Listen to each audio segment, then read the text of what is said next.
দেখুন, প্রথমত আমাদের মনের মতো বিধায়ক পেয়েছিলাম।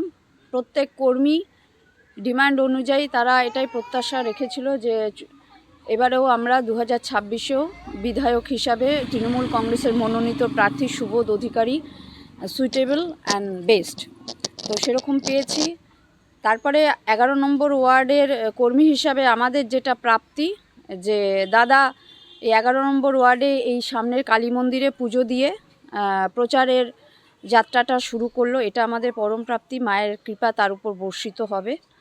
আমরা প্রত্যেকবার এই 11 নম্বর ওয়ার্ড কিন্তু লিড দেয় একদম, মানে যতই পরিস্থিতি যেরকম হোক, তো পরিস্থিতি যারা বিরোধিতা অনেক বড় করে একটা দেখাবার জায়গা চেষ্টা করে। 21-এ আমরা দেখেছি যে সব ছেড়ে চলে গেছে, এবার বোধহয় ইসবার 200 পার এরম একটা স্লোগান দিয়েছিল, একদম পগার পার হয়ে গেছে। ঠিক সেই জায়গা থেকে 11 নম্বর একটা অধ্যায় এবং 11 নম্বর প্রত্যেকবার লিড দিয়েছে, এবারেও লিড দেবে, আমরা আশাবাদী।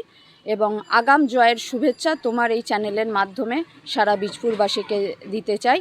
এবং তার সাথে সাথে বীজপুর তো জিতবেই, এবং চতুর্থবারের জন্য বাংলার মুখ্যমন্ত্রী শ্রীমতী মমতা বন্দ্যোপাধ্যায় হতে যাচ্ছেন, এটাও বলতে চাই।